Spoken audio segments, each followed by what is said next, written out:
નમસ્તે, મારું નામ ગોહિલ ઉર્વશીબા ભગીરથજી છે. હું ધોરણ 3 માં અભ્યાસ કરું છું. મારી શાળાનું નામ શ્રી તગડી પ્રાથમિક શાળા છે. આજે હું તમને એક બકરી અને તેના બે બચ્ચાની વાત કહીશ. એક બકરી હતી અને તેને બે સુંદર બચ્ચા જન્મ્યા. એટલે બકરીએ કહ્યું, ઘર બાંધ્યા વિના ચાલે નહીં. તે પછી રસ્તા પર જઈને બેઠી. થોડીક વાર થઈ તો શેરડીનું ગાડું આવ્યું અને શેરડીના ગાડાવાળો કહે, એ બકરી રસ્તા પર કેમ બેઠી છે? ઊભી થા અહીંથી.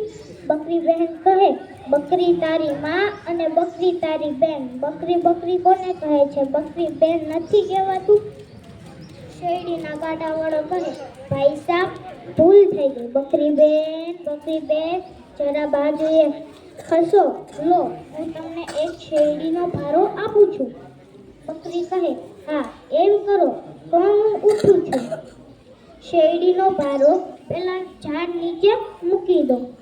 ત્યાર પછી આવ્યું ગોળનું ગાડું. ગોળના ગાડાવાળો કહે, એ બકરી રસ્તા પર કેમ બેઠી છો? ઊભી થા અહીંથી. બકરી બેન કહે, બકરી તારી માં અને બકરી તારી બેન. બકરી કોને કહે છે? બકરી બેન નથી કહેવાતું. ગોળના ગાડાવાળો કહે, ભાઈ સાહેબ, ભૂલ થઈ ગઈ. બકરી બેન જરા બાજુએ ખસો. લો, હું 3-4 ઘડા ગોળના આપું છું. બકરી બેન કહે, હા, એમ કરો તો હું ઉઠું. ગોળના ઘડા પેલા ઝાડ નીચે મૂકી દો. પછી ટોપરાના ગાડાવાળો આવ્યો. ટોપરાના ગાડાવાળો કહે, એ બકરી રસ્તા પર કેમ બેઠી છો? ઊભી થા અહીંથી. બકરી બહેન કહે, બકરી તારી માં અને બકરી તારી બેન. બકરી કોને કહે છે? બકરી બેન નથી કહેવાતું. ગોળના ગાડાવાળો કહે, ભાઈ સાહેબ, ભૂલ થઈ ગઈ. બકરી બેન જરા બાજુએ ઉઠો. લો, હું તમને 2 ટોપલાના આપું છું. બકરી બેન કહે, હા, એમ કરો તો હું ઉઠું. ટોપલા પેલા ઝાડ નીચે મૂકી દો. પછી બકરી બહેને ઘર બાંધવાનું શરૂ કર્યું. ગોળની ભીત કરી, શેરડીના સાઠા કર્યા અને ટોપરાની વાટકીના નળિયા નાખ્યા. બકરી બહેન બચ્ચાને કહે, ગોળ કેરી પિત્તલડીને શેરડી કેરા સાઠા. ટોપરીએ ઘર છાયા, બચ્ચા ચાલો એમાં રહીએ. બચ્ચા તો બહુ જ ખુશ થઈ ગયા અને માંડીને કહેવા લાગ્યા, ગોળ કેરી પિત્તલડીને શેરડી કેરા સાઠા.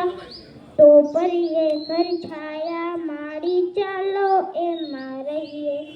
બકરી બહેન અને બચ્ચા તેમાં રહેવા લાગ્યા.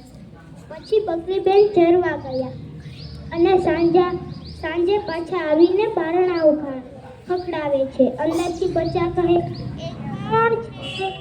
બકરી બહેન કહે, ગોળ કેરી પિત્તલડીને શેરડી કેરા સાઠા. ટોપરીએ ઘર છાયા, બચ્ચા બારણા ઉઘાડો. બચ્ચા તો ઓળખી ગયા કે માં આવી છે, એટલે તરત જ તેણે બારણા ઉઘાડ્યા. એક દિવસ બકરી બેન ચરવા ગયા. તે લાભ જોઈને વાઘ આવ્યો. વાઘે બારણા ખખડાવ્યા. અંદરથી બચ્ચા કહે, એ કોણ છે? વાઘને બકરી બહેન જેવું બોલતા ન આવડે, એટલે બચ્ચા ઓળખી ગયા કે આ અમારી માં નથી. એટલે તેણે બારણા ખખડાવ્યા નહીં અને કહે, જે હોય તે જતા રહો. તમે અમારી માં નથી. અમારી માં આવીને બોલશે તો જ અમે બારણા ઉગાડશું. લાભ તો વયો ગયો. પછી સાંજે બકરી બેન ચરીને આવ્યા. બારણા ખખડાવ્યા. અંદરથી બચ્ચા કહે, એ કોણ છે? બકરી બહેન કહે, ગોળ કેરી પિત્તલડીને શેરડી કેરા સાઠા. ટોપરીએ ઘર છાયા, બચ્ચા બારણા ઉઘાડો. બચ્ચા તો ઓળખી ગયા કે માં આવી છે, એટલે તેણે બારણા ઉઘાડ્યા અને માને ભેટી પડ્યા.